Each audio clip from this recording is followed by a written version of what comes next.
Oh, hi everybody. It's an honour to have you here. Oh, sorry. We're just trying to keep ourselves. We are trying to keep ourselves keeping off, up appearances. keeping ourselves. We're just trying to, It's okay. yeah. We're just trying to keep ourselves happy and lively for the next few days. It is Club Call. If you want to give us a call and you're on Premiere, the link is at the top. Just click the link on your phone, your laptop, your iPad, whatever it is. Stick a pair of headphones in, and yeah, you'll get through to Ned, and then you'll get through to us. Mm-hmm. And hopefully, if you've got decent internet, you won't go disappearing on us. Or you won't be involved in the frog chorus. Yeah. Regularly happens. Boom, boom. Aye, aye.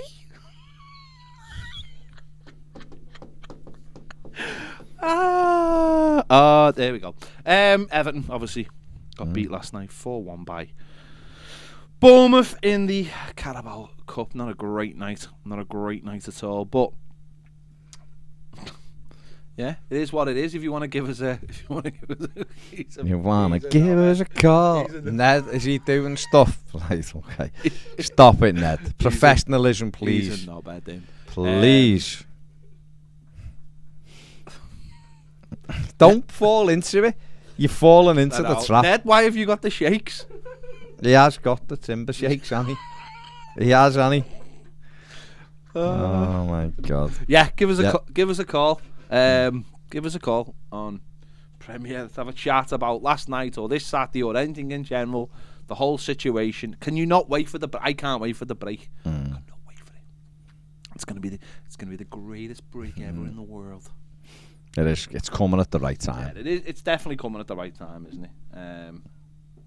For us and us as fans as well. I think need to just switch off for a few weeks from Everton, and then hopefully get into January and hopefully, touch wood, fingers crossed, bring a player in or two that can give us something. Goals might be a good start. Set piece deliveries might be another one. Because you'd hope. Yeah. No, I think we do need a break. We come to the point where everything seems to have stalled a little bit. We just had some bad results, and I think sometimes you just need that refresh, don't you? You need to be able to move forward again and try and approach it. The 6 weeks I think it'll do everybody good. I think it'll enable the manager and the coaching staff and all that to maybe refresh, get that going again ahead of the second half of even though it's a bit more than a half, the second half of the season, because we're just not what we're seeing at the moment. Just isn't really what we'd hoped for. No, is it? It's crap. It's not very good. It isn't very good, is it? It's not very good at all. So we need to. It's a weird one, isn't it? Because if the break wasn't there, what would we be saying if the break wasn't there? It's a strange one, isn't it? I think we'd be worried, wouldn't we? Because there'd be a lot of games between now and when the January transfer window would be open. So potentially we'd be another half a dozen games down by the time that opens. As it is, it's going to be, we'll play 15 with the break, won't we, in the league, and then we've got 2 when we come back, and then we can get in and strengthen, because we need. Someone said before on the right, let's not go to the extreme of like thinking that it's all going to be perfect in January like we did with Dom, but anyone who can get goals will improve this. Will improve the side, because the side is decent up to a point, just hasn't got goals in it. Right, let's get Degs on. First call of the night. Degsy, go on, mate. Hi guys, how you going? Yeah, not too bad, mate. Go on. I gotta be honest. My son he's in the army. He watched the game last night, and I just said to him, I can't be bothered. Not even going to bother following it. Let me know how it's going. And he said, why? I said, well, I've seen the team he's putting out. And I said, even if Bournemouth put their second string out, I don't hold out much hope at all. Yeah. And we all know our record in the Carabao Cup, come League Cup. The only time we ever come close, I think, was back in the Villa days when we played 3 games. You guys probably don't remember anything like that, but we played two replays at Old Trafford. Yeah. And I think even then we'd all given up by the 3rd game. Nobody was interested. But I just wasn't interested. Yeah. And you know me, that's just... It's broken my heart. Again? No, but you know what I mean? Yeah. They've I think they've just broken my resistance and everything. Yeah. I left on Saturday for the first time where... Because of my mobility, usually I go down into one of the corners of the park end and the stewards let me stand there until I go home. And I just got out my seat and went home. And, bloody hell, Degs. It's... I just don't see what the point of the way we're playing. I just don't get it. I listen to you guys talking about shooting. How do you score if you don't shoot? Yeah. Yeah. What are you trying to? Those Leicester players, they got within 2 yards of the 18-yard box, and the first thing on their mind was to whack the ball as hard as you can at the white oblong. Yeah, that's it, isn't it? What are you trying to do? It's a simple game, isn't it? Yeah. You get the ball as close to the white oblong as you can, and then hit it. Yeah. And as a fan, and especially the way we're playing at the moment, if that ball ends up going over the roof of the park end of the Gladys Street, you're not bothered because it's a shot, isn't it? Yeah. Mm-hmm.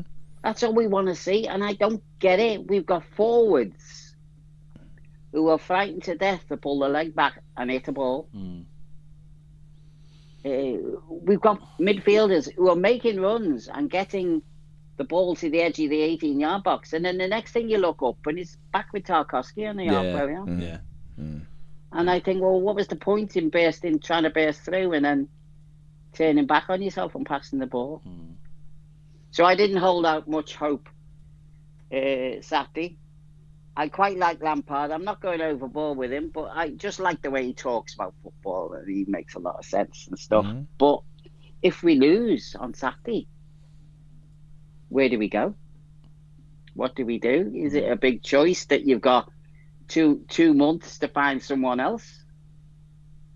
Or just stick with him and have whoever's in charge of the money say, find us 2 forwards quick and get them ready to sign in January?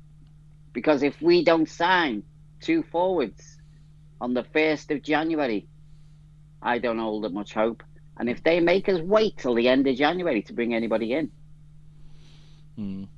Yeah, there's got to be a plan in place, hasn't it, to bring people in? They've got 2 months to find someone, basically, haven't they? They've got all of most of November, all of December. If you can't line up 2 forwards by the 1st of January, what are the backroom staff doing? Yeah, there's no point getting into January and then going, oh, now we need players. We know what we need. Exactly. We need them right now, and they've got to be ready to go. And if that kudos is saying, listen, I want to go, then we've got to break the bank to get him, haven't we? Yeah, I mean, of course. Anybody that's going to score goals, we know we're not going to get a 20-25 a season goal scorer, are we? So we need to bring in 2 15s, don't we? I think that's what we've got to do. It's not easy. No, I know, but we've also. I honestly think we've got to find a way at home of playing with 2 strikers. But have we got 2 strikers at the moment? That's the problem. No, that's what I'm saying. We will have to bring someone in, won't we? We've got to bring him in. Yeah. Because how do you feel about Dominic Calvert-Lewin now? I feel he's broken. I don't think we're ever going to see the Dominic Calvert-Lewin we had 2 seasons ago. No, because we spoke about this earlier in the week. It's not that he's injured; it's that he's feeling sensations. What does that mean? Yeah, is that an injury, or is that thinking you're going to get an injury, or is that? Or is it thinking if I get too badly injured, will I get it? Will my chance of World Cup glory go? That's gone anyway. Let's be honest. I would like to talk about the World Cup, but I don't know whether we're interested. Well, we will be next week. Save that for next week. Save that for next week, Degs. Again, I'm not that bothered of watching it. We've just been watching 2 seasons of players taking the knee in demonstration to what we're going out to, and yet they're going. Yeah. Money in it though, Degs. It's all that matters in it. Money. That's all that matters to them. People. And can you believe the most corrupt man in football, Sepp Blatter, is now coming out and said Qatar should never have been given it. Well, that's once the checks are cashed. That's very easy to say, easy isn't it? To say, then, yeah. It's very easy to say. You can have morals after the fact, or when everyone. I've got to be honest. I didn't even know the guy was still alive. I thought he'd gone. The hell, Degs, who else you're killing off now? Yeah. Anybody that's at the top of football, honestly. Yeah, of course. You don't get there you don't get there, I can't believe that I have actually fallen out of love with football. Well, do you know what, Degs? I do think, though, that's where the World Cup is going to be good for us, though. A big reset. Almost like, so when Boxing Day comes, we're all absolutely chomping at the bit to get back to watching football. I think that's why I'm thinking of following Wales, I've got to be honest. Well, fair play to you. I mean, I don't know how long you'll be following them for, but do what you need to do. But I don't let my son away with it, you see. He is actually Welsh. He was born in Wales. Oh, okay. And when he puts his England shirt on, I take the rip out of him, something like that. The fact that he puts an England shirt on, full stop, but, it's fair play. Yeah. Yeah, I know. But, he is a bit unintelligent, to say the least. But there we go. Oh, fair enough, Degs. It's all right. He'll be listening in, so I thought I'd get that one in. Nice. Yeah. Poor fan. Anyway, cheers, Degs. My feelings have been known. Thank you very much, Deggy. Look after yourself, Degs. Ta-ra, mate. Ta-ra, mate. Ta-ra. Great show. Keep it going, guys. Thanks, mate. See you later. Ta-ra, Degs. It is an opportunity, isn't it? It's an opportunity for this break to just refresh our batteries a little bit, because I think it's not just. I know people go, "Oh, it's only November. It's this season," but it's obviously the massive hangover from last season as well, isn't it? I think it's because like we started the season poorly, and then we obviously went on that run, so there was an upsurge, so we all felt like we were on the right track, and then in the last 4 weeks or whatever it is, 5 weeks, with the defeats and stuff, and then culminating in last night, we all feel like we've had the rug pulled from under us a little bit. So therefore it's like, oh, here we go again. And I think mentally, I don't know how many of us can go through all that again. So I think it would be good. It is good to have the break to go, do you know what, we'll come back. We've had a proper break now, and we come back and we're a little bit refreshed, and we can get ready for that Boxing Day game. And I think everybody needs that, not just. I think some of the players need that. I think the manager might need that as well. It's different in the summer because you're trying to build your team and you're trying to find the players, and you don't know you've got all the tools. Right now, he can sit there and look at what he's got, look at what he needs. He's got an opportunity coming up to try and maybe get the kind of players he needs. And he can, but also have a little break as well to get your mind off it a little bit. Maybe watch a little bit, watch a bit of the World Cup and all that kind of thing.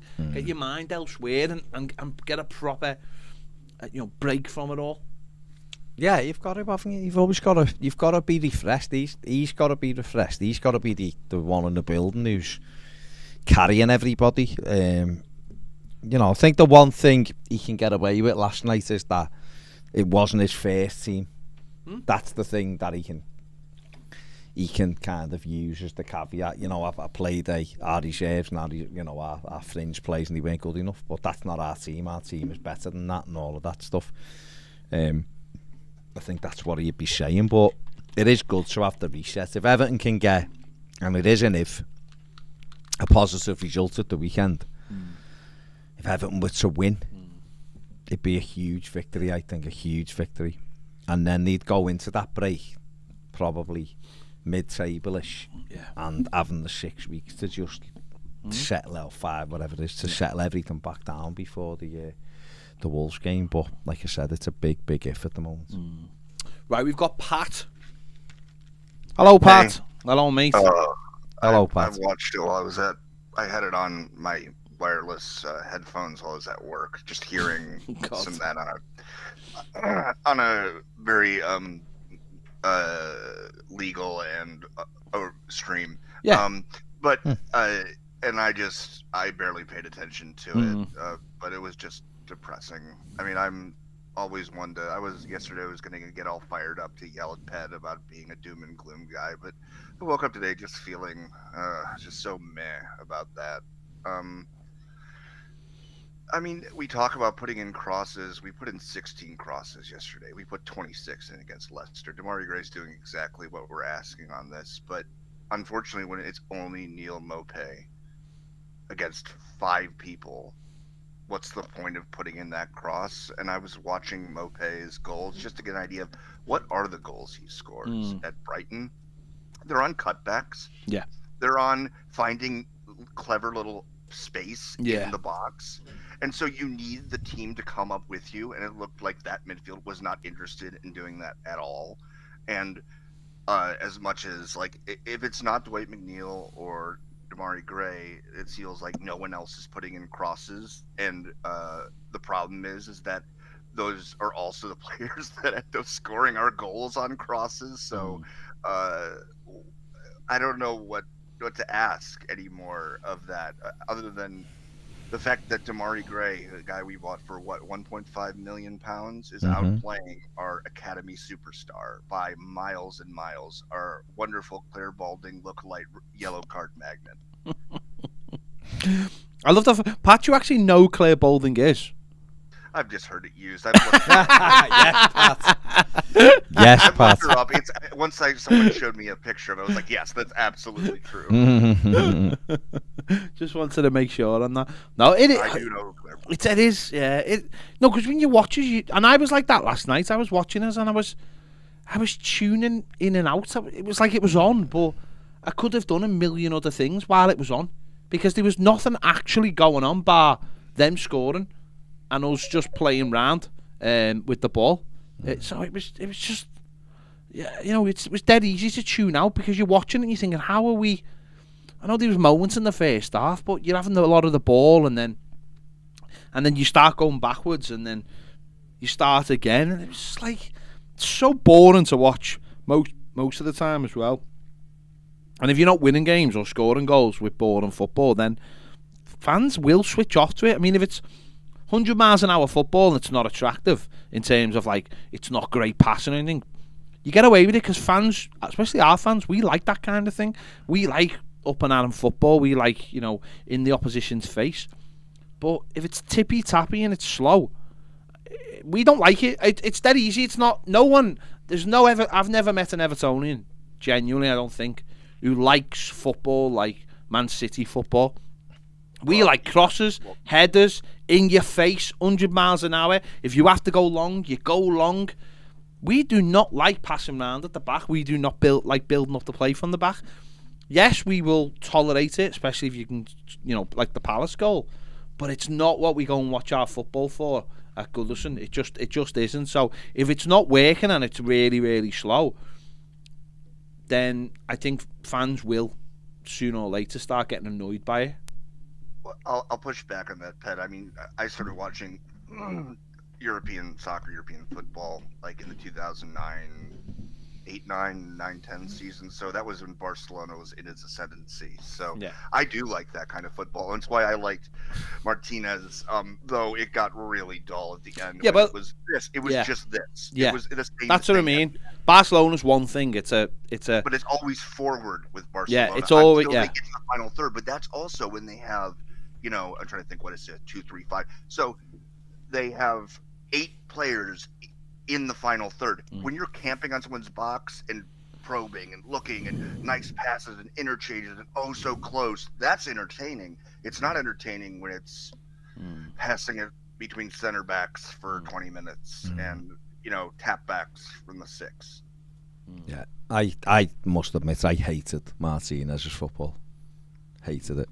I think that's when I started tuning out from Everton, honestly. Yeah. Hated it. I think it's just what you brought up with, Pat, honestly. One of the worst going the game, stages of us being at the game. I don't get me wrong, mate. I love Barcelona football because Messi's in the team.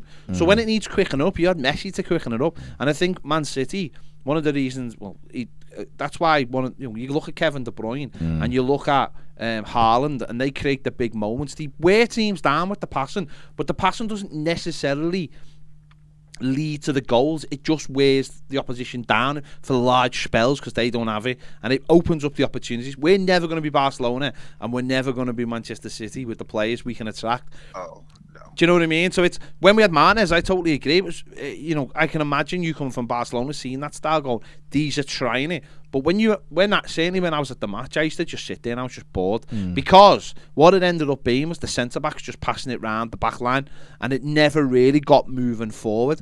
And I think we are just a particular breed, where we've been brought up on the football of getting the ball into the box and diving headers and centre forwards who are aggressive, and that's just what we've been brought up with. And Goodison Park needs energy put into it a lot of the time as well. This idea that the crowd is always with the team is nonsense. We know that's nonsense.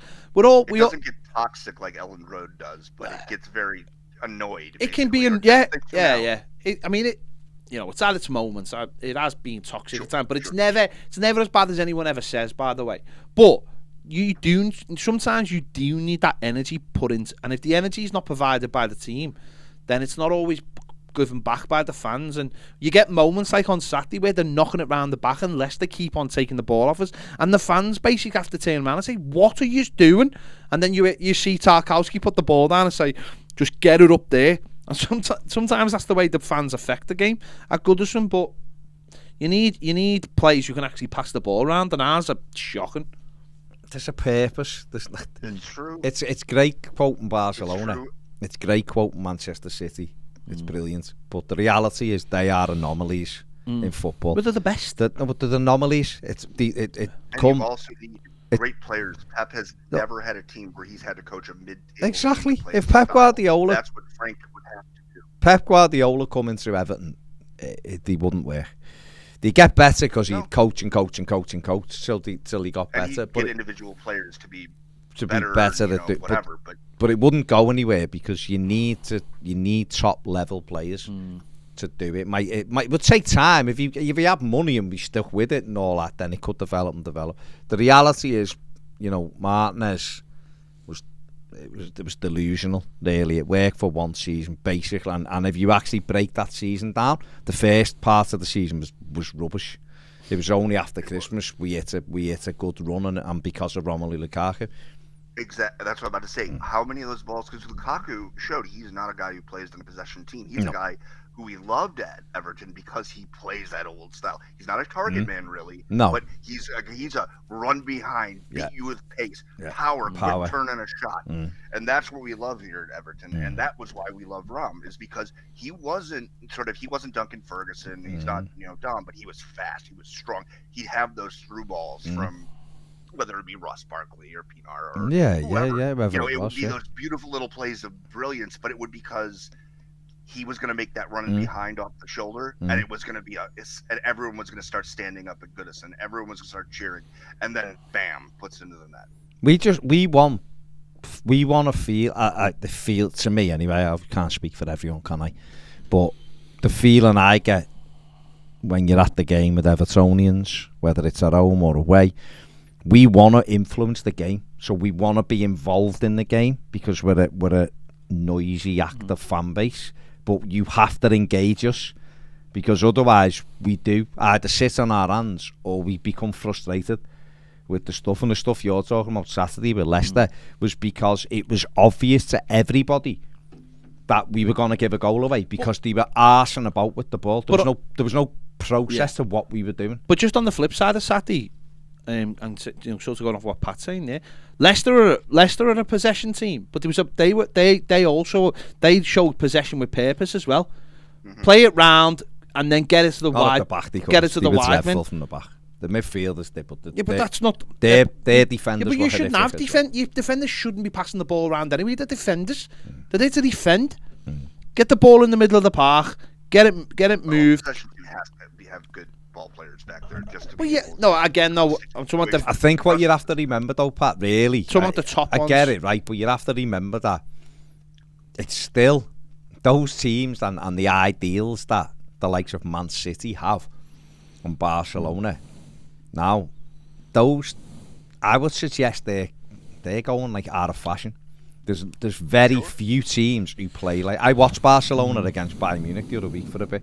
They were awful. yeah. They were awful. They couldn't get... Bayern Munich was too quick, strong and powerful for them. And Barca are trying to play like these little passing moves, and they were just taking the ball off them. And it was like a kids' team playing against the men's team. The best football teams are ones who are a hybrid of everything. They can do a bit of everything. It's why Liverpool were Real good. Madrid have been Real over the Madrid, years. exactly. They can do possession. They can do Yeah, counterattacking. yeah, They can do exactly. that gegenpress system.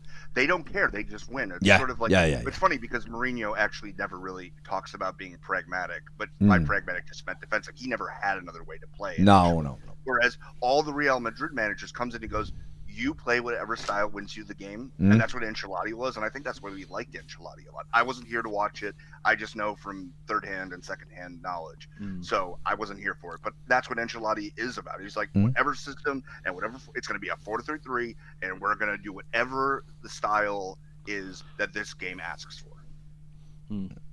But you can't, on top of whatever you're doing, you can't win games of football if you don't have shots. You don't put crosses into the box. You don't get players forward.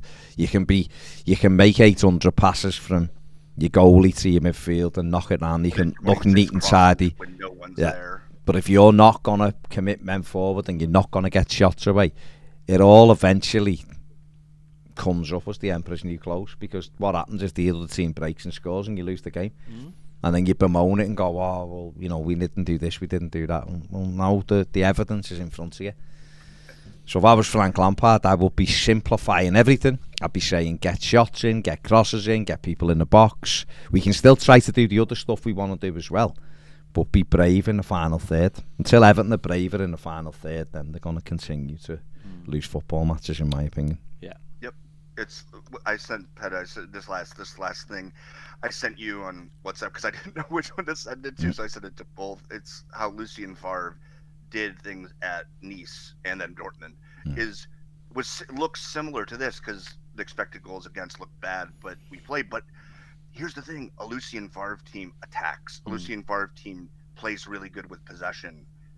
We have only the defensive part of it, so that relies on our three best defenders, and I still think Mikolenko is, looking in the stats, is our third best defender behind Cody and Tarkovsky. Yeah. And without those three in being perfect every single game, we're doomed. If Pickford doesn't make saves and those three aren't basically playing out of their minds defensively, we lose.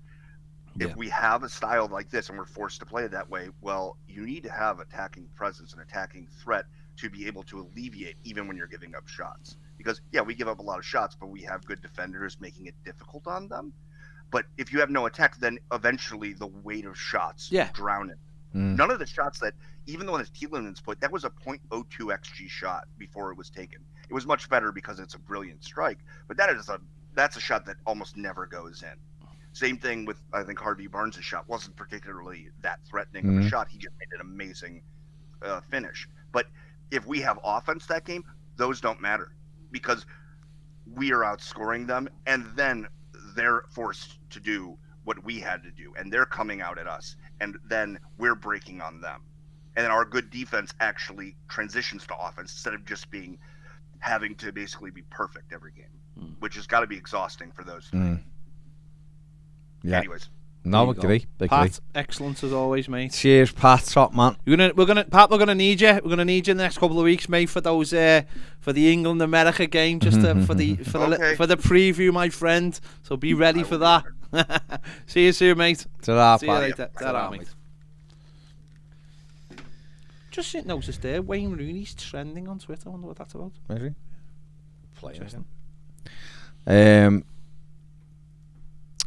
Was I? Phil McCauley says, hello boys, I wasn't wrong with the something. off Holgate. Shout, lads. Doesn't he like him? Dick says, bitter pill to swallow last night. I don't want Frank out. I'm still giving him time, but he's not making it easy. If I knew Thomas Tuchel was interested, I might be inclined to sound him out. Okay. Why would Thomas Tuchel want to come to Everton now? Premier League? Cash? Don't know. I'm not. I know a lot of people do say go for Tuchel or go for Pochettino, and I do understand the flip side of people going behave yourself. But the two things that can attract them are Premier League and money. Doesn't always, of course. No. Phil says all this talk from some fans saying get Pochettino or Tuchel or even Simeone, pure cuckoo land. There you go. So that's the flip side. Any top class manager join our show right now. Frank needs another window in Jan. However, if I was Ken Rung or Fel, well, I'd be asking questions over his decision to play that team. The worst part is Ken Rung asking the question he has been behind, saying most of that's garbage. We are screwed, and I think we'd be lucky to stay up this season. Some people would say we deserve to go down. Dick says we refuse to talk about him, but do you think our creativity declined when Sigurdsson became unavailable? The number 10 and the Charleston feel like we never replaced. Well, we lost Sigurdsson, Dean and Hammers in a very quick succession, didn't we? And therefore we lost goals and creativity. So yeah, it did decline. Yeah, because we never replaced it with anything. Simple as that. If you replace it, then it doesn't. But if you, it's not hard to track in the last couple of years why we've gone really, really crap. It's because of those reasons. We have sold all our best players, attacking wise. It's not. You don't need to sit there scratching your heads. No, we sold them one by one. We lost 3 in one, basically in 6 months, and then we've lost Richarlison and Dom's not fit. So basically, our 5 most important players over the last 3 years are either not at the club now or unavailable, and that's it. And they've been replaced by Dwight McNeil, Mopai, Anthony Gordon, Damari Gray, and Andres Townsend. I don't need to say any more. Regardless of anything else, they're not at that level, are they? Of what they. James Rodriguez was, creativity-wise, was fantastic. Obviously, he was and got goals. He was involved in, 11 goals? Something like that. Sigurdsson was involved in double figures goals. Richarlison scored, obviously, last season double. Luca Dean would create chances. So even if you're not having a go at the players we have, because you can't. I think you can have a go at the players we've got.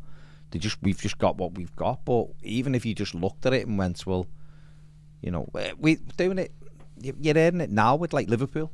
They're going, they haven't replaced Sadio Mane, and yet they've got loads of scorers and that, but Mane was so important to them, so you can say that. I mean, I've heard it said with other clubs, you haven't replaced X, Y or Z. We had 3 players who were very, very creative, and all 3 of them had gone within 3 months, or were out the picture within 3 months. In the August, they were all of it, and they were gone. So, if you're doing something really well, and then all of a sudden that goes, you can't sit there going, I wonder why we can't score goals anymore or create chances. So it's okay if you're moving out someone and replacing them. Yeah. Then you go, okay, well, we've replaced them, and time will tell. And that's the thing, is that, and unfortunately, it's the top end of the pitch, the most important part of the pitch. Really, it's the one that wins you. Look at Newcastle. Newcastle had those players in already at the club when Eddie Howe came in. Those top end players. And he's getting the most out of Almiron. He's got Wilson will always get goals. Wilson will get goals when he's fit. And what he brought in was essentially a whole new back four, a goalkeeper, and a really, really good centre midfielder. So we looked at the problem and we're conceding loads of goals. And the third one. And the goal scorers are scoring the goals. Well, we've got it. We've got the defenders. Last season we were conceding loads and loads of goals, and the midfield wasn't fit for purpose. Yeah. And we corrected it in the summer. But the big problem was we knew we needed goals at the top end of the pitch.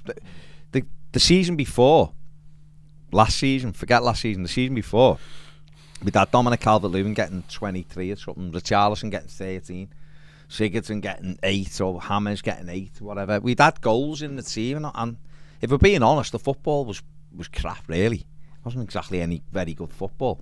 But we had moments in games that were a piece of brilliance, or a James Rodriguez goal or whatever. And if you could have then give Carlo Ancelotti, Tarkowski and Conor Cody and Nathan Patterson with that midfield, we probably would have gone on again. The problem is, those lads who were creating and scoring, they've all gone. Dom's injured, Richarlison's gone, Sigurdsson's gone, Hammers is gone, Dean's gone. So you got like the 2 lads who were putting the ball in the net aren't available, and the 3 who were creating everything are gone. So half a team is gone. And we haven't replaced them. We haven't replaced them. But, you can just say those names I've just said, and they're not replacements. Mikalenko is not a replacement for what Luca Dean did for the team. Defensively he's better, but offensively he's nowhere near good. We lost 2 number 10s. We haven't replaced either of them. Richarlison has not been replaced. No. Simple as that. And Dom's never fit. So, and doesn't have a replacement in the squad. So there's your answers right there. Goals win games. Goals win games. Goals get you points. It's as simple as that. There's only so many 0-0s you're ever going to get in a season. We proved it against Palace. We changed the system a little bit, which the manager did really well. We got a goal early on because we started fast pace. We had shots, got crosses in. We get the early goal, and then we have a bit of confidence to keep doing what we're doing. The crowd were with it, and we were brilliant. And Iwobi isn't really a direct replacement for those number 10s, by the way. He's something a little bit different. And he is doing well, but he just hasn't quite got that little moment in him, I don't think. And that I'm not saying, he's been brilliant this season for the most part, but he just doesn't have that quite enough, of those moments where, like he did against Manchester United. Like, you know what I mean? Or he doesn't, it's not, doesn't score goals. Just doesn't score goals and just isn't got to get better at that. He's had like 6 assists, but you want someone like that to be getting 2 or 3, creating 2 or 3 chances a game, big chances.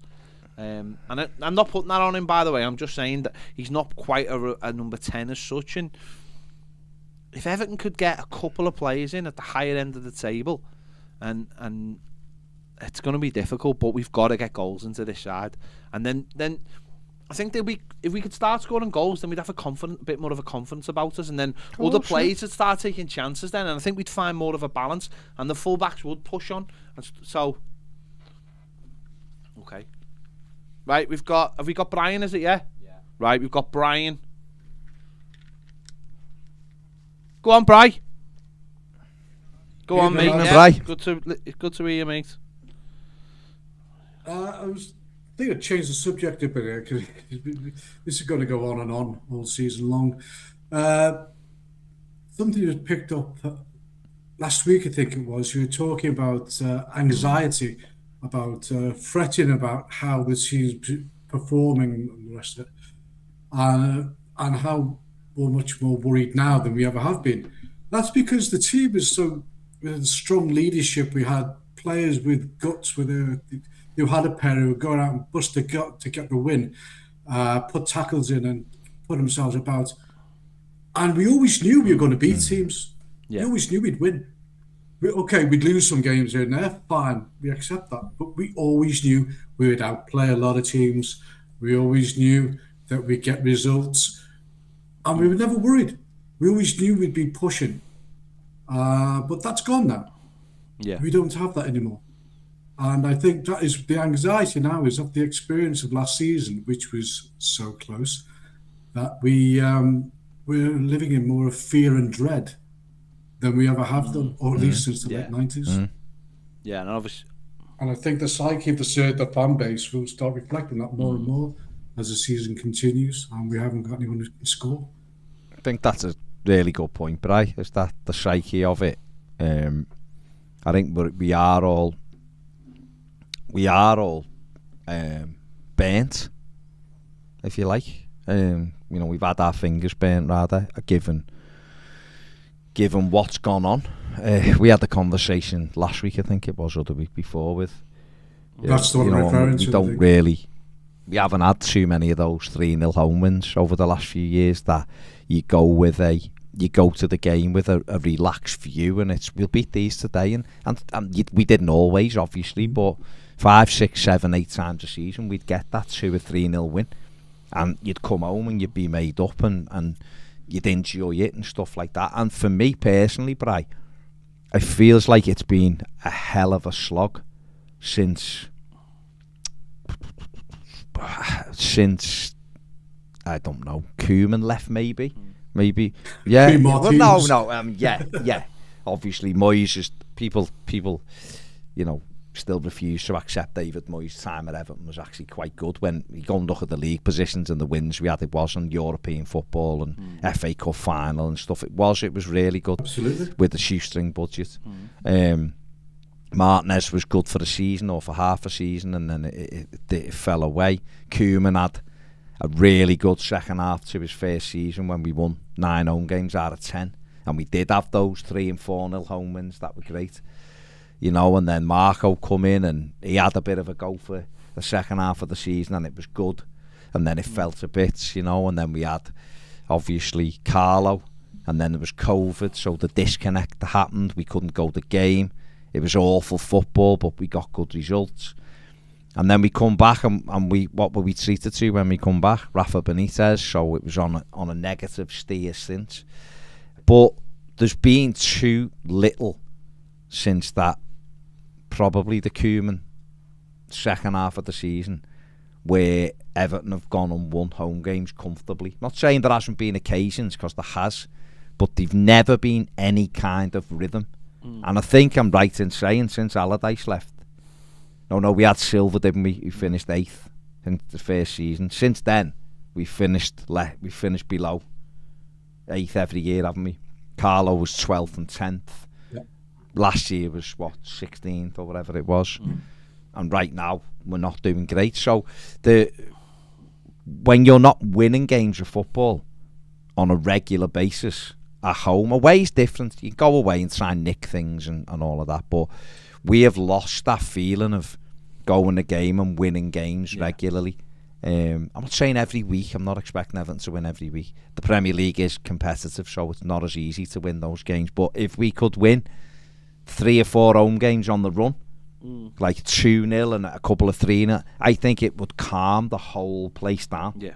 But just right now, it feels like every single game is a battle, every game. Yeah. And I don't know whether ever in my life there's been a sustained period like this where it feels like that. Maybe in the 90s, maybe I've rewritten history there. Maybe towards the late 90s it was a little bit like that, but I didn't feel like that because obviously I was a bit younger, a bit more naive. But now it just feels like we have to work for every single goal we score.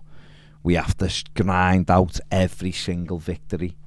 It seems like we can't ever get any momentum going, and I think you're right, Brad. The psyche of everybody is in that mentality of things are just getting more difficult things are never going to turn, and I don't know how you spin that.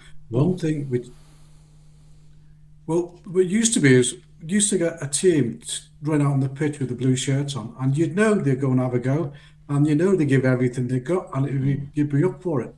Yeah. That's missing now. I miss that. I don't see that in this team at the moment. And it's partly because the style of play, I feel. I don't think that this... we're going back, as mentioned a couple of weeks ago, talked a bit about with my lad about it, about we're going back towards the Martinez days, all this unnecessary passing. But you even look at last night's game, we were very effective in some parts of the game. Some of the moves we played forward passes, from the back, forward passes, pace on the ball, people doing little runs off it. And what happens? We're creating chances. Okay, there's no there to put it in. But we were creating chances. We were putting them on the back foot. We were pushing them back. And we were getting forward and creating chances. And you could see that they were worried about it and we were outplaying them. But then it stops. And as you presumably talked about today, because I've not been out to see any of the shows yet. It's all this stop, pass it back, and somehow from an attacking position ended up at the halfway line. There are all the simple things that weren't happening yesterday. We've got 2 massive centre halves we got Ducore, and then we had Holgate for most of the match. We get a corner, Yeah. and they play it short. And what happens? Oops, daisy. Yeah. There's no cross coming in. And when the cross does come in, the angle is terrible. So this is simple things. I mean, Baz, you coach your son's team, and I coach my lad's team. Simple things like that, players at this level should not be doing. And then when they do get a long corner, they don't get it past the first defender. And that is so sad.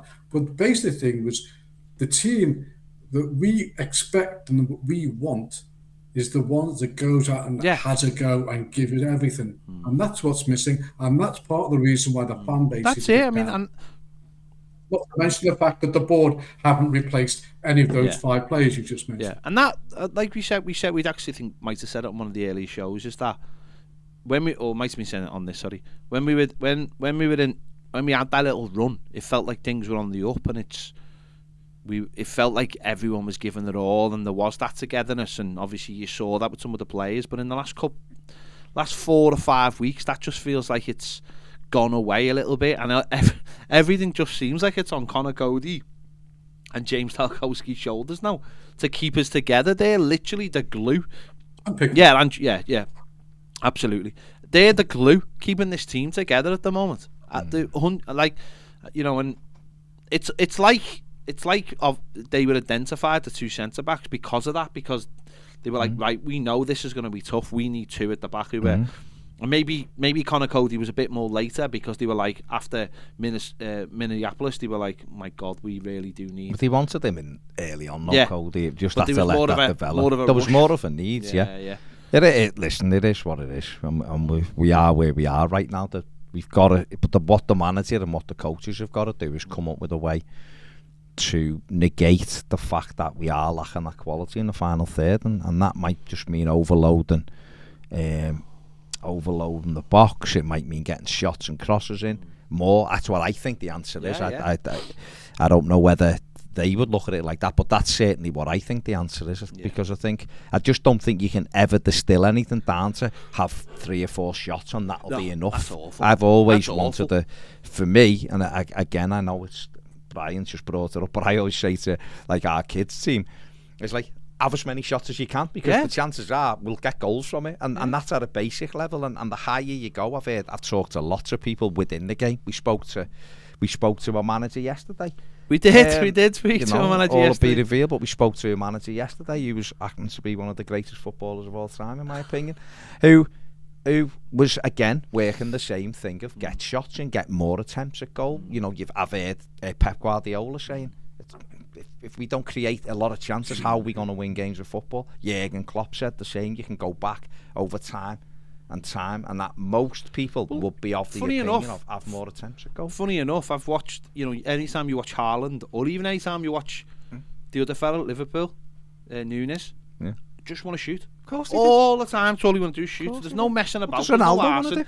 No arson. They just want to shoot. 700 career goals or whatever he's got, 701, and why? Because he shoots more than anyone.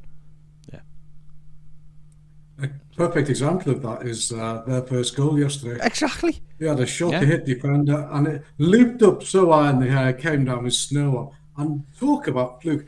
It as it came down, I know. it hits the It was, bar, I mean, goes in. I'm sorry, but I'd have caught that. I'm sorry. I know, but it was if you actually break it down, it was an incredibly fortuitous goal. But I don't think that was a big that comes from someone just having a shot. Doesn't it? Having a shot. That's exactly what I said. There you go, It's a perfect example of get the ball away.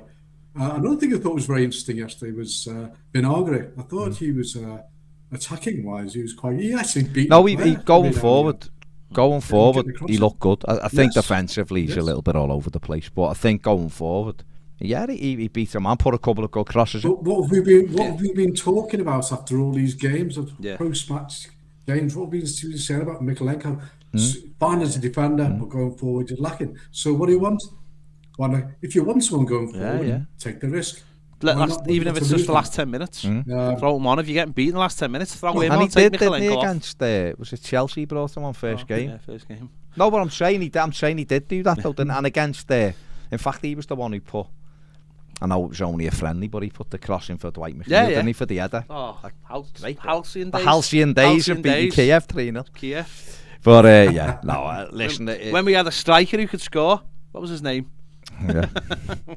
And he only played half a game, by the way. You know, when we bought Maupai, I was a bit surprised because I was thinking, well, if it's a bit of an emergency buy, this one, just to get someone and get a forward in. I'm surprised they didn't go after Pookie and at Norwich, because that guy's busy. He puts himself about. It reminds me a little bit of Stephen Naismith, to be honest. But he puts himself about and he puts the ball in the net regularly, no matter who he's playing with. I'd have thought he'd have been a better buy than Maupai. But that's another discussion. I just with Pookie, he's very slow. Yeah, that's his problem. Knows how to put the ball in the net. Because Maupai's rapid. But he puts the ball in the goal. No, you absolutely. You do know though that Maupai has outscored him in the Premier League every time Pookie's been in the Premier League. So. But anyway, I would have just gone for a 6'3" striker who can knock people about and Weghorst. Almost. No, he's shy. Absolutely. Be almost like for like. I'm just saying an example. Oh no, I know what you were doing, Bri. You were wrong, but I know what you were doing. Fair play, Bri. Fair play, top man. Nice one, Bri. As always, Bri. Look after yourself, mate. Take care. See you, mate. Cheers, Brian. Thank just you. Looking here, because I was looking at like talking about managers. So Alec Kendall, obviously, is our greatest ever manager. Yeah. 338 games, 54.1. But then I was interested in the ones who come after him. Harry Catterick second. Yeah. 50. This win percentage. 46.5 from 592. Yeah. Third, these are post-war, by the way. Yeah. Carlo. Yeah. 67 games, 46.3. Then comes Colin Harvey with 42.6. Wow, Colin. But obviously he had more games. Yeah. Then fifth, Roberto Martinez, 143 games, 42.7. And then there's David Moyes, 518 games, 42.1. Then Joe Royle. And then if you were to go to about all the recent ones, who do you think comes next, or who comes first out of all the recent ones? I'd say Koeman. Koeman, 41.4. Who do you think comes next? Silva. Allardyce. Does he? Yeah. Well, he only had 26 games and he had 38.5. Then it's Marco Silva. It was Howard Kendall, second stint. But Marco Silva, 40% win rate. So what was Allardyce's? Allardyce was... Hang on. Allardyce was 47.4. Was it? Yeah. Yeah. 47.4. Marco's was 4... Hang on. No, hang on. It was... Hang on. Sorry. 38.5. Allardyce? Yeah. What was Marco then? Marco was 40. So Marco's better. But because it's because of the games. It's based on the games. Sorry. And then you have to go down to blah blah blah blah blah blah blah. 17th, Walter Smith, 31.5, 168 games. Frank Lampard, 36 games, 33.3. Rafa Benitez, 31.8. Howard Kendall's third stint, 26.2. And then it's Mike Walker, 17.1% win rate. 6 wins in 35 games. That's incredible. That's really, really bad, isn't it? Couple of things in the comments. Shocking. Everton never, ever received a £60 million bid for Anthony Gordon. I think the highest he got was 34 plus some add-ons, which probably didn't take it to 40 by all accounts. So the 60 million is a fallacy. So I think we all need to just put that one to bed because it never happened. I think if Everton would have got even 50 million bid, I think they'd have took it. I've seen someone called YouTube just saying that Frank Lampard had an unbelievable. Actually, the case, yes, he had Tomori on loan and he had Mason Mount on loan. He lost a load of players, didn't he? And he got there and had lost like 3 or 4 players, like Vidra, who'd been really good. So I don't think that was quite the case. He had good loans. Oh, that's what I'm saying. Tomori and Mason Mount he did well with. But he got to the playoff final, and he wasn't sacked. I seen a comment saying he got sacked by the other. He didn't get sacked at all. He left for the Chelsea job, and he did all right at Chelsea, didn't he? Really. So just a couple of things. I think we just need to be. know what? Why it doesn't Here's a wind, question for you. It doesn't wind me up, but I just think it's dead weird that people's first go-to is just get rid of the manager straight away. The players aren't doing the job. I think we missed out on Harry Winks. Winksy, enjoy the ball. I think I think Frank Lampard's problem, and I think anyone would have this problem right now at Everton, right? I think the fact is, keep saying it. We keep saying it. There is no goal is going to take the light, isn't it? Tom's going to steal our light. Again. What's worse is he's stealing our light to benefit Liverpool. And that's not... I don't believe that's acceptable. They're playing Derby, who cares? It's like he's took Nick Barmby off us, taking that light. I'd say Xavier. Abel Because we're not using him, are we? Yeah, we're not using it at the moment. If he come and took the camera and that, then it'd be like... Did you say Abel Xavier because Tom actually does have a striking resemblance? resemblance? He's got a striking resemblance to Abel Xavier. Especially with the blonde hair. I think incredible. So. I think so. So I think we always go to... I get it. Listen, just let me finish my points. Just let me finish my points. Because I said this on the overlap. You couldn't hear you, that's the bleeding. Ned, have you put that overlap clip out, by the way? I don't know. You... Oh my God. What I was saying the other day is that there's this thing with managers, because they were talking about Graham Potter, sacking him already, and it's like, he's been in the job 6 or 7 weeks or something. Yeah. Right? You've got to let something develop. I'm not necessarily telling... Let me finish. I'm not necessarily telling all people who are in the comments who are saying we should change Frank Lampard. I'm not saying they're wrong, by the way. I'm just saying we can't always just revert to the manager every single time. But the reason why I'm saying that more is that we haven't got anybody in that squad that can score goals for us. And that is the issue. This is my point, right? This is my point. And this is not a reason to sack Frank Lampard or anything. This is just a question. Do you just think do you think Frank Lampard might just be inexperienced in what he has at the moment in terms of being a manager? He is not... Okay, Derby had a situation, but he brought players in on loan, and he ended up with Mason Mount and a few other decent... Wilson, I think, and a few decent ones. Do you think that he just hasn't quite got the experience to deal with what's going on at Everton at the moment? And the only way he will gain that experience, because he didn't want for players at Chelsea, did he? I know he didn't have loads of players, like couldn't bring anyone in. No. But he had young players who he'd obviously had on loan, and he brought Abrahams back, and he had goal scorers and that kind of thing. Do you think he just mightn't have the experience right now to deal fully with the situation, and that's why it's not as good maybe as we want it to be? I don't. It's a difficult one, experience though, isn't it? Because if Rafa Benitez experienced. Yes. And he couldn't deal with what was going on last season. But I'm not this. No.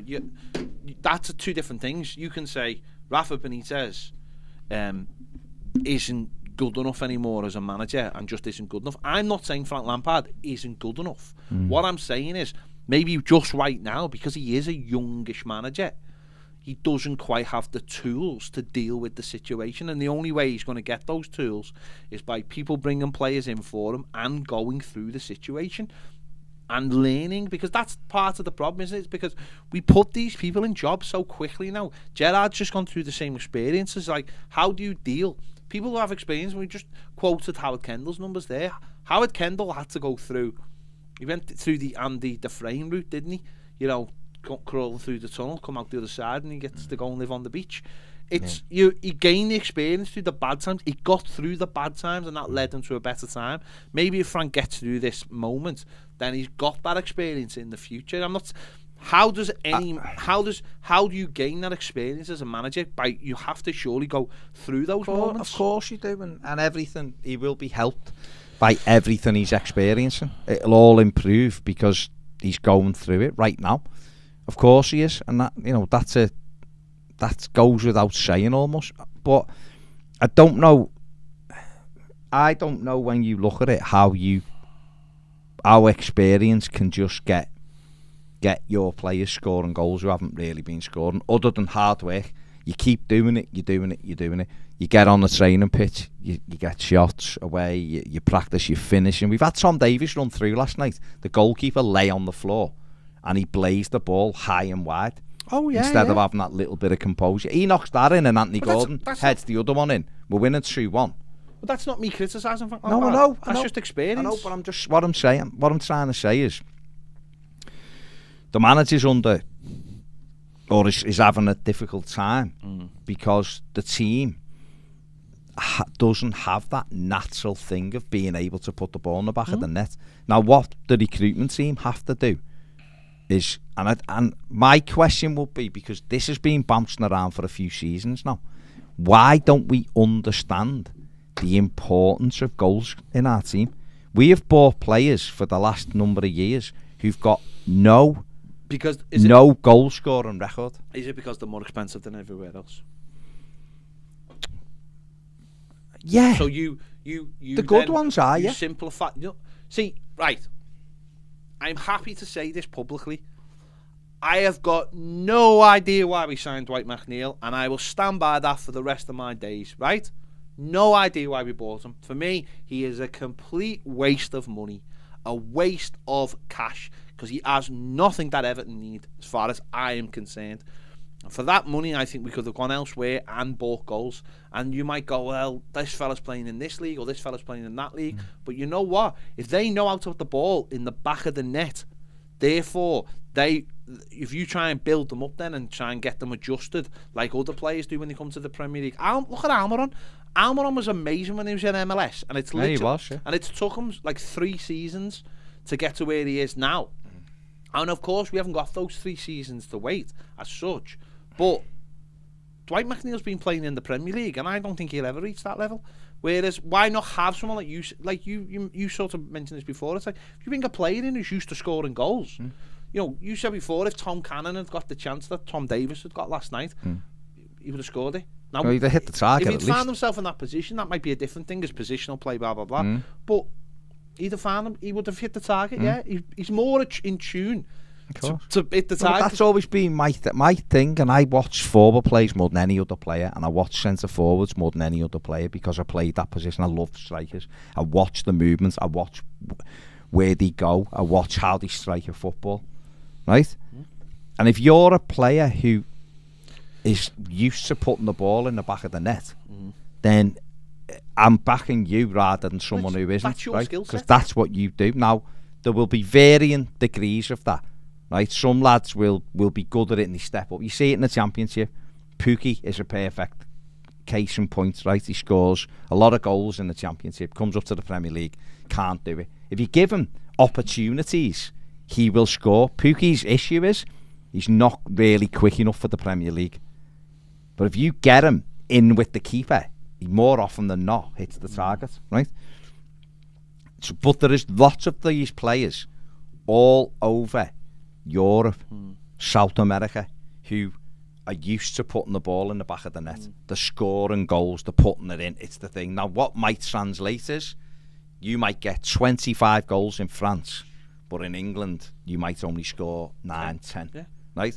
But you still have the ability when you're in that position to hit the target or whatever. What Everton have done is we've bought people from other Premier League clubs with no track record of ever scoring goals. No. 2 and 3 goals. Other teams, other clubs buy players. I've seen to buy players who've had goals in them. Yeah. We could have got Martin Terrier in the summer, playing in France, 25 goals last season. He's a bit rough. Whatever, he is a bit rough. We could have got him, right? Quick, can play off either wing, got a reputation scoring. The Piver's fuming with you. Is he? Yeah, he's fuming. Well, that's fine. He said Pukki scored 11 goals in each of his seasons he played in the Premier League. Well, he's the stat man. I'm just guessing. I'm relaying the messages. Listen, the Piv. I'm just relaying the messages. I fell out with the Piv ages ago. He's over there. I fell out with him ages ago because he told me Dwight McNeil was good. And therefore rendering that might come true in 3 years. Any of his opinions. He didn't say Dwight McNeil was good. I'm not having that. That renders anything. Did he have to change his name? Of course. I've told him. He can never tell me anything about a striker, anything, because it doesn't ring true, right? But what I'm saying is regular goals, right? Yeah. Other than just trying to pick people up and going, well, he's all right, we'll drag him in. Yeah. Everton could have got, and this is nothing against Neil Maupay, because I still think if you've got Neil Maupay in your team, you've got to have people pulling the ball back to him or trying to create some kind of chances for him, right? We can't just expect Neil Maupay to go on a pitch and create something from nothing, because he's not really that type of player. Centre forwards are all about, like, why would Dominic Calvert-Lewin all of a sudden be this striker that you slide in one-on-one and he starts dinking it over the keeper when he's never... He had the opportunity on Saturday to do it and he missed it. It was a glorious opportunity. Right? Stephen Naismith would have finished that because he was really calm in front of thingy. Right? Everton don't have those kind of plays. We still bring in plays with no record of scoring goals. But if you're a lad who's banging goals in other leagues, there's a chance you're going to come into this team and be able to recreate at least some of it. But the problem as well for me is we haven't even bought the right profile. And by the right profile is giving lads the opportunity to actually succeed in the Premier League. Donny van der Beek, nice footballer, really good footballer for Ajax, but has he got the tools to play in the Premier League where it's fast and it's powerful and you need to have good movements? Not really. Davy Klaassen had a good career in Germany, back in Holland, doing well. Come to Everton, you heard someone telling you how hard he worked. He was a good lad, nice footballer, but Premier League wasn't enough for him. I didn't hear that bit. Okay. Oh no, did you not hear that? No. He had really good, worked hard, good lad, nice footballer, but couldn't do it. I was upstairs. Oh, okay. Right.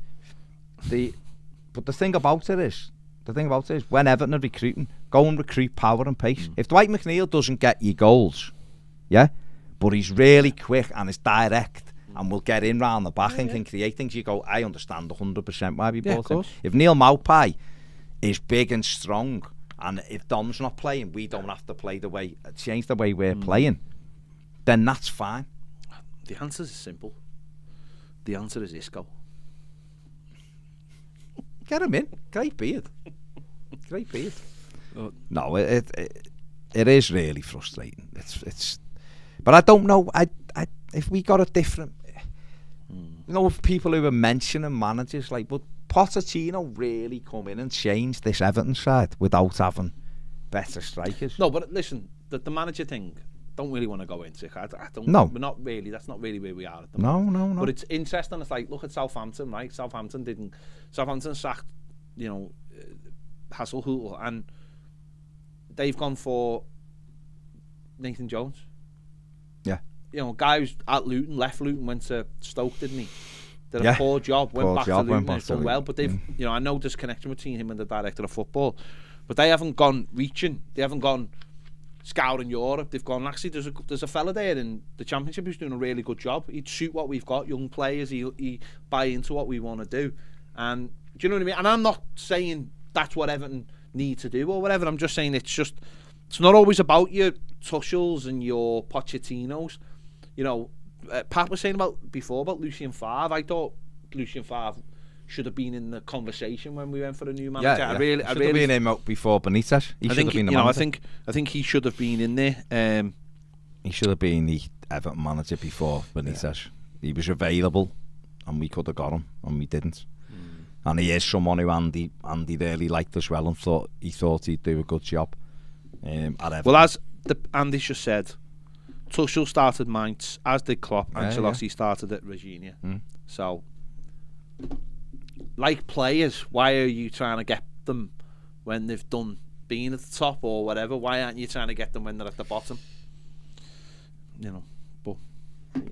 But like you said, that's not what we're talking about. No, that's not what we're talking about. Everton are talking about. Centre forwards. That's what it's the centre forward is going and buy a striker, going by forward players who have got the knack of scoring your goals, because ultimately that's exactly what you need, isn't it? End of the day, you need goals, don't you? If we have to sell someone in January, or we have to sell someone at the end of the season for that, so be it. Because that's the way it is, isn't it? That's just the way it is. Yeah, but that's how you develop, don't you? As a club, you can't. We just need to accept that the way FFP is, that we're gonna have to buy and sell. It's the way it is. I have no issue with it. You don't love it because you want to build something, but just right now, until we get better sponsorship, more people in the ground, we finish higher up the league, which creates more prize money, then player trading, as in buying them in, bringing them in, and then developing them and selling them on. That's the model that we can still do very well with. And who knows who takes over in the future, and who knows how the rules change, you know. I was interested seeing Jim Ratcliffe, who ruled himself out buying Liverpool, saying... Because he's buying us. It was dead. No, but you know what was really interesting? It had Jim Ratcliffe has ruled himself out of buying Liverpool. Doesn't want to buy a Premier League club, was the thing. Going to focus on niche. And then it gave his quote. And his quote said, we've changed since, you know, we went for Chelsea. I had a conversation about Manchester United, but they don't want to sell. He said, but we've had a look and we've changed our mind with value to buying the top level Premier League clubs. Didn't say I don't want to buy a Premier League club. He said the top level Premier League club. Everton quite clearly aren't a top level Premier League club. Yes, we're in the mix. So therefore he might still want to buy us. Yes. We are a mid to low Premier League club. Buy So us. you're saying there's a chance? I'm saying there's a chance that Everton will be sponsored by Ineos in the future. No, we just need forward. Everyone kind of knew, didn't they? Everyone. It all hinged. I said this on the overlap in August. It hinged on Dominic Calvert-Lewin staying fit, and he goes and gets injured. And Two birds, one stone. Go. Michael Keane up front. I thought last night he was going to go up there. There was a couple of times he was hovering around the edge of the box. You can watch the clip with Baz on the overlap. It's Ned's literally putting it on the socials now. See, he's quiet, so I know he's doing some work. He's doing all right. Yeah. So he's doing it now. Dick L says... The sound's terrible on it. But Dick L says for Ned me... level the handles on it, please.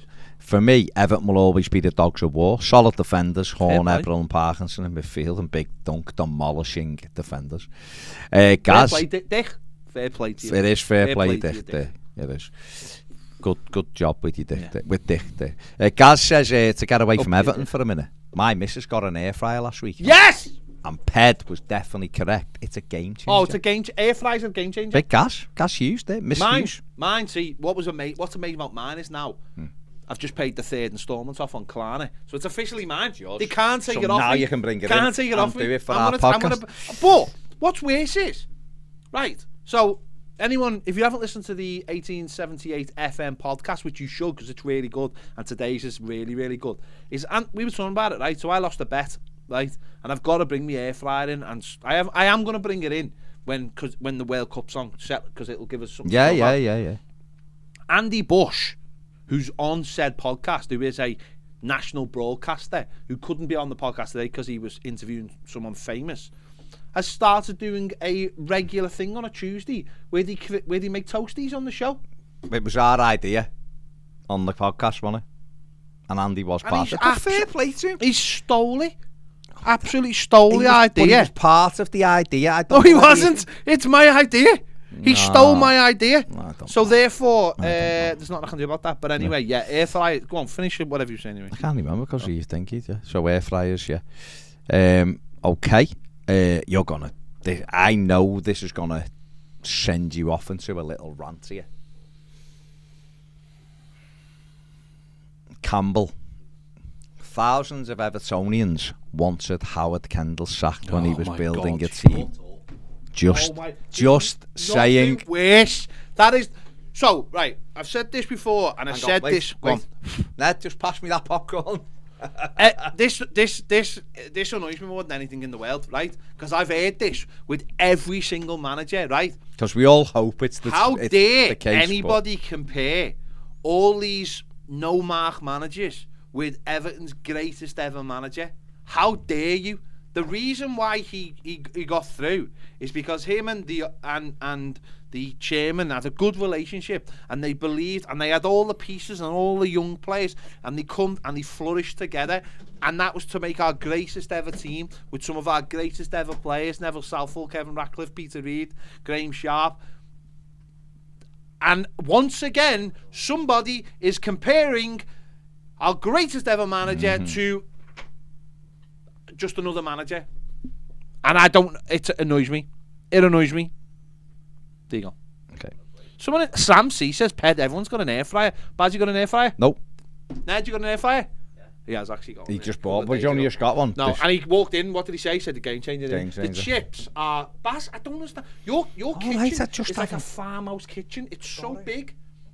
It's somewhere that if I was ever invited to your house for a party or something, we would go into the kitchen and we would chat and we'd have good times and you'd have 2 beers and fall over and I'd probably finish your tea for you, right? You should, because the chips. That's where the party but is. also, you don't have to use your oven because I put veg in there and everything now. You can air fry veg. Oh, I air fry everything, mate. We should do a team bonding cook session. No, let's not do that, mate. Air fryers are the future. Okay. Air fryers are the future, honestly. And you don't need to use your oven. I literally can't answer that. Who is it? Oh, he's not watching. Let them peel away. If you want to go and answer it, No, I'll just mess them. Go ahead, carry on. Son of Baz, is that you? Now that you put that on socials? It's uploading now. Oh. Take it off and compress it. You're a filthy animal. Compressed it. Go on, any more comments? Yeah, my oven, Sam, my oven is collecting dust. Fair play. I'm not saying I won't get one. I'm just saying. Grant says with our shock and set pieces and really poor goal return, I think we should sign Douglas Luiz. At least we can count his corners. Douglas Luiz, who's just signed a new 5-year contract. As he signed, well, and he's there. And he's not leaving, is he? Because his Alicia plays for the women's Of team. course, she's going nowhere. What was I gonna say? I've got a Ninja air fryer 7-in-1. It's unbelievable. Cost me a fortune. 7 Built like a in 1? tank. You think this is a little thing, you know? I don't. It's built like a fucking tank. Okay. Honestly. All right. Mr. T, honestly, it wants to use it to fight hillbillies. Bad guys. Okay. And and Boy George is going to be doing it with him. Okay. Ruben de Souza says, I do believe Miko will come good in time, but Grimaldo is out of contract in 2023. Danny Ceballos is out of contract 2023. Brayton Diaz is out of contract 2023. Could get all 3 for 60 million. And Kudus apparently wants to join. I mean, I've literally read Kudus stuff today, and he was asked if he's going to leave in January, and he said, I don't think so. Breaking news. Go on. Your mum has an air fryer, and that's not even an insult. My mum, where's that come from? Your dad's in the comments. Oh, okay. It's not my dad, and it says your mum has an air fryer. No, she does have an So air there fryer. you're not- I don't have an air fryer. No, but why aren't you going round and tasting the delicacies of the air fryer? Because chips and she stuff. used to make me lots of food, and she just doesn't anymore. I've been taking up the equation. That's all I'm saying. Why? Why have I been because you're a taking? grown man? Yeah, no, but I'm just saying. It's fine. Breaking news. I have cereal for me tea. I don't need air fryer. Cereal for your tea? Yeah, I don't eat a lot, mate. That's not that. No, I know I do need. To be honest, we had talked about getting one. It's just Why it's didn't you just get, never like, got any corn? further. Stick it in and see if it makes cornflakes. Cornflakes. It's worth it. Derek says it. Dexy says, listening to some comments now then about natural finishes, are you now in favour of Ellis Sims getting a chance? No. He's a natural goal scorer. Okay, he doesn't do else much in a game, but well, he's not fit for the starters. He's got to go and do well for Sunderland this season, hasn't he? So, which means he started the game at the weekend. His goal scoring record's not even that good. It's not great for Sunderland, so he's got a big second half of the season. Does well, then he will be assessed again only in the summer. That's up to him, isn't it? Really. Tom Cannon's doing well. He was come on last night. Will he get another chance? We'll have to just say. I wonder if he's playing tonight. Team must be out, mustn't he? Because they're playing, aren't they? PSG at 7 o'clock. They're playing PSG at 7, yeah. I wanted to go, but I can't. We'll see.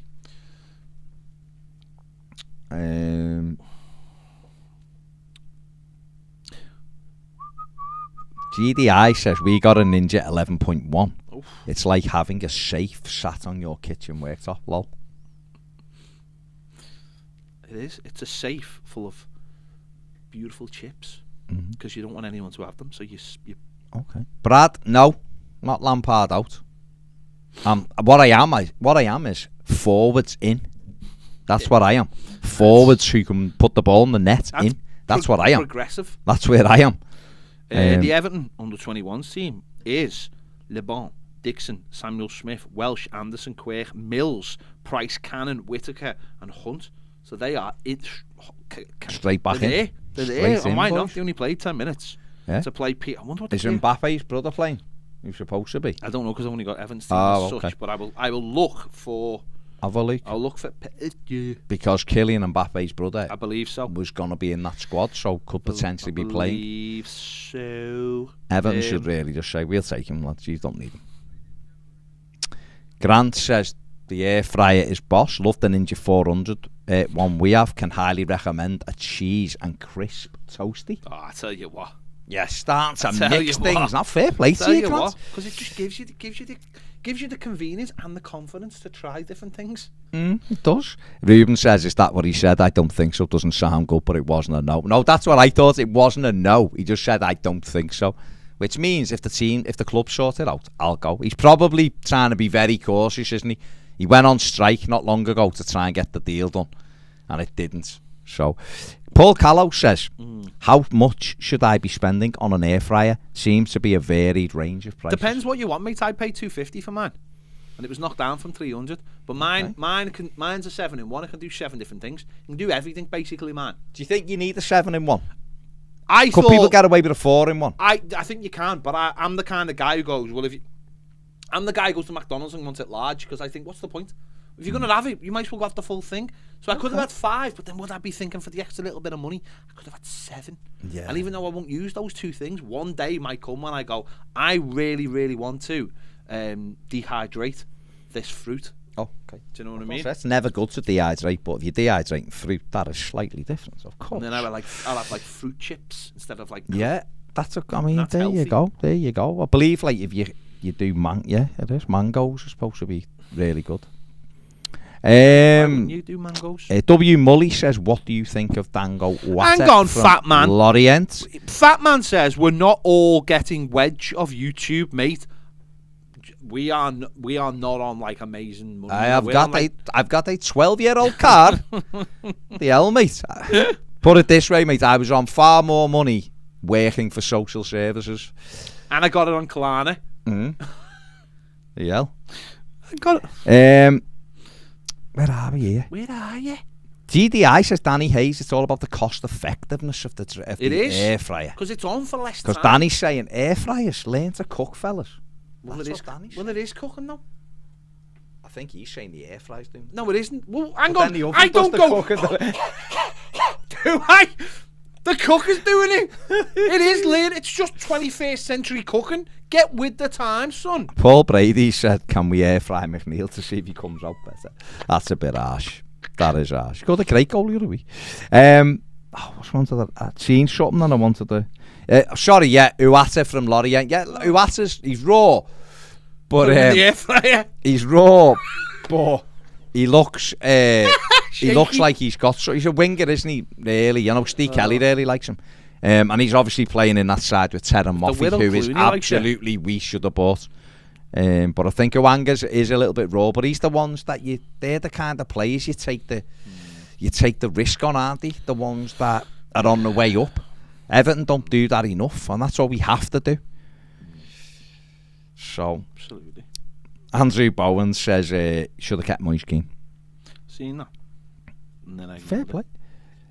Mark says, what do you like about the air fryer then? My mate is raving about his one as well. Right, so okay, let me give you the breakdown. This is better than Everton, right. The air fryer. So, my air fryer opens, right? It's got a grill, so I can do my burgers, right? Yeah. So when I make my Friday night tea, FNT, which is burgers, chips, bacon on it as well.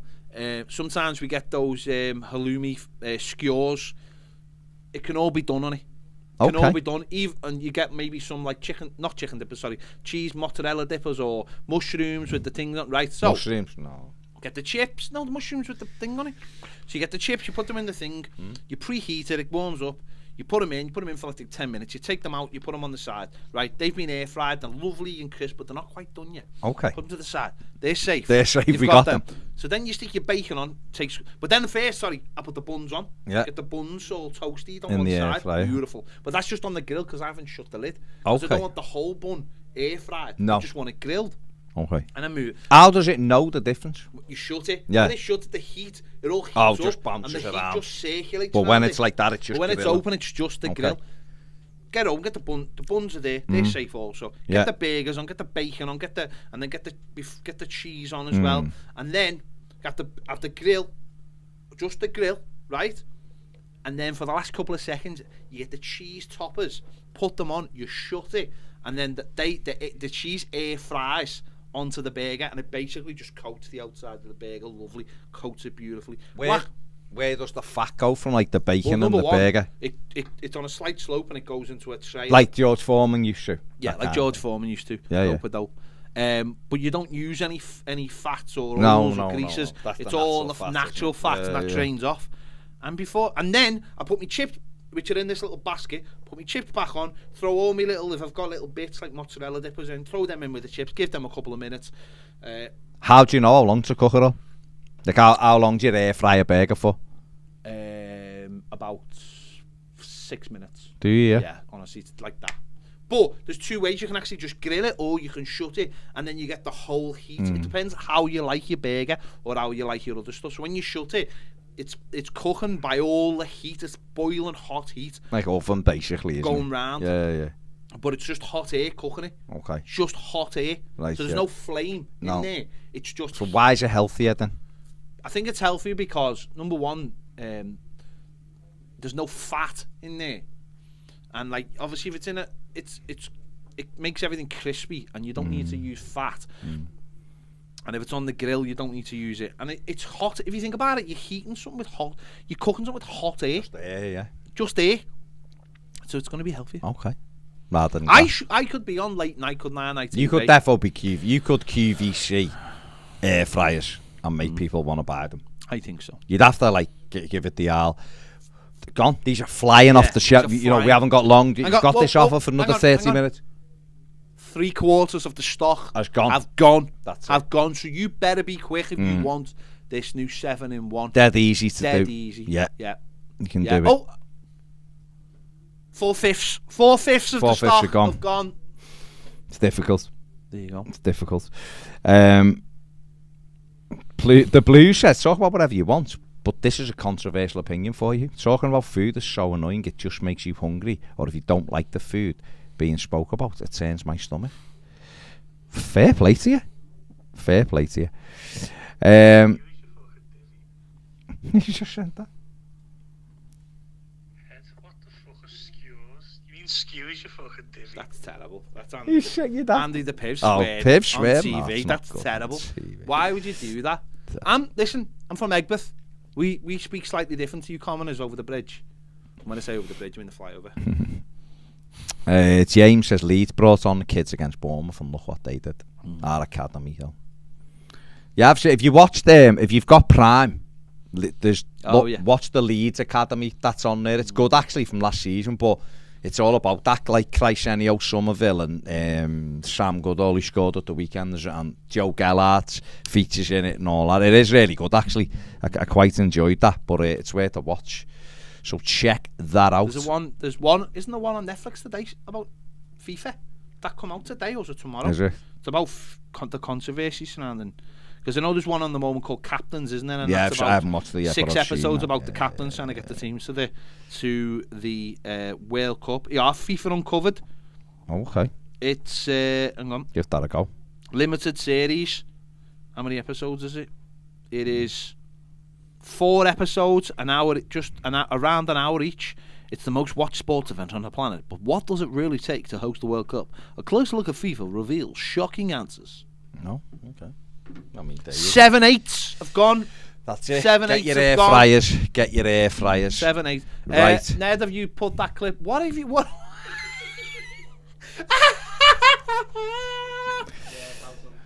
If you want to check out the socials of Baz at the Overlap, check out our socials: Instagram, Twitter, Facebook at Toffee TV EFC.